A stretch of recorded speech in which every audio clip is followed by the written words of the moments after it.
listen, the atmosphere will play a part, and I do think Celtic got a bit of luck tonight. As Keith said, if they score early, look, they might get something. I just think over 90 minutes, Bayern's quality's got to tell, and I think it'll be too big an ask for them.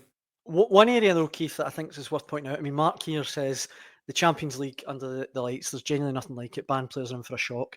Look, I'm sure Bayern players have played in most atmospheres, but I would contest that Celtic definitely have the more experienced manager and the better manager. And I think that could be crucial over this two-legged tie. Yeah, listen, again, you kind of have to caveat that by saying we're the greatest manager in the world, but a manager, I hate to say he's only as good as the players he's got. He's not. Sometimes they can put them together to create something that's bigger than the sum of the parts. But yeah, I think that if you were to ask Brendan Rodgers what squad he'd rather be managing ahead of this tie, I think it's a fairly obvious answer. Of course it is. Yeah. I mean, just Harry Kane, just that's all you really need to say, isn't it? That's the guy that's going to be bringing it to Celtic's defenders tomorrow night, and that's a fairly frightening thought. We've all seen what Harry Kane is capable of doing for many a long year. Yeah, look, Brendan Rodgers' nous and experience, his tactical smarts, you're hoping that can help Celtic and again do something to give them that extra edge. But you're saying there in terms of the Bayern players, they are experienced. They've sampled just about everything that football can throw. But see, as reporters, Scotty, we've been to grounds. We've been to grounds all over Europe. We've been in these atmospheres. We've sampled it for ourselves. I'm telling you now, Celtic Park on a Champions League night, there's a rawness and an energy to it that you don't often come across any place else. And it is an electric sort of atmosphere. You can almost feel it pulsating around the place. It's different. It's a different experience. Yes, I get it. They've played Borussia Dortmund away and they've played big teams in England, but I'm telling you, there's just something different about Celtic Park, and it's a factor that you can't completely dismiss. Even though I agree, these guys have been there, seen it, done it, and kind of they're well used to playing on big stages in front of big crowds. Also, the other thing is, I mean, you're saying it's difficult for Bayern players going to Celtic Park, and I agree with Keith. The atmosphere is different, especially in a Champions League night. I tell you, but it's also daunting going to that Allianz Arena to play Bayern when they're at it. I mean, probably similar to our kind of most recent experience going there with Scotland. I mean, see if a game gets on top of you. Yeah. I mean, it's difficult. It's difficult before you know it's gone. I mean, it's...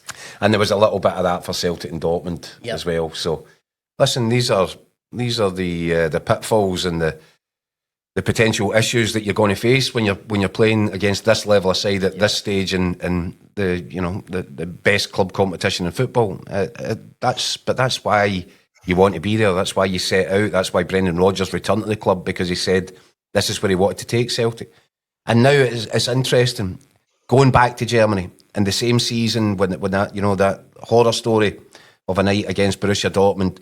How far have they come since then? Now we've seen it step by step. I think I said it from the night that they got the draw in Atalanta. I felt that looked like a coming of age performance from Celtic in the Champions League. Totally stand by it. Everything that I've seen since then suggests that is the case. So now that they've come of age, now that they've come through this experience, and it was a bit of a mess in Dortmund, how does it look in Munich? And I think we're going to get a good. And Brendan Rodgers, he doesn't want to say it's a gauge. He's saying, you can see that we've progressed. But I think that is ultimately a real gauge. That was how it looked early in the season. How does it look now? And I think you'll find that Celtic are a far stronger, more competitive team at this level because of changes that Brendan Rodgers said he wouldn't make, but he has made. I do think as well, look, I know it's just the way it's structured, the seeding and stuff, but the fact that Celtic and most Scottish clubs, they're always away from home in the second leg. I just think psychologically, even the way we're talking about this tie, Celtic can keep it alive. See if Celtic can go in the first leg and keep it alive, and then the second leg at Celtic Park, that would make such a massive difference, I think. Yeah, as long as you're still in the tie, obviously. Aye, Do you know what I mean? I agree. I mean, listen, there's arguments for both, I think, but I would always tend to prefer the second leg at home, as you say, because you know what you need to do. You know about the atmosphere. Gives you that little bit extra. So I agree. I mean, it is tough to have the first leg knowing. Jack will say that. I think Celtic need to win the game to have any chance of getting through. They need to win at Celtic Park, which is a massive pressure because I say going to the Allianz, Bayern away must be one of the most daunting prospects in European football, if not the most daunting. So it's a massive challenge for them. I think overall, when you looked at the draw, whether it was Real Madrid or Bayern Munich, you kind of knew. This will probably be the end of the road, but Swanee touched on it. That's what happens as you get closer to the game. There's a wee bit of fervour starts. The atmosphere is going to be electric, so you start to kind of believe that they might actually get something. But I just don't think you can underestimate the quality in this Bayern team. I mean, they think, they expect to go in and win this tournament. Never mind this tie. Yeah. They want to go and win the Champions League. That's the level you're up against. So yeah, but I tell you another wee thing that might count in Celtic's favour, right? If we're allowed to buy into this idea that anything can happen, you're right. The Allianz is some place to go to.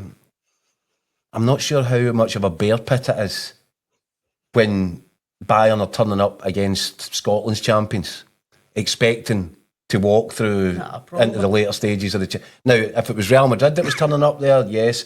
If it was Scotland turning up there for the opening game of the home tournament, yeah. But, you've got to hope, you've got to try and hope that a whole range of factors come into play, because that's what our clubs need at this level. You need a whole range of good fortune, various factors. And if a bit of complacency is allowed to creep into the Bayern side of things, then that enhances Celtic's chances again. So they've got a break. 2 breaks so far before the ball's been kicked. Away fans are going to be in Germany. Maida's going to be in the starting lineup. Now, how many more lucky breaks, how many more lucky rolls of the dice can you get? Because the more the merrier. Yeah, absolutely.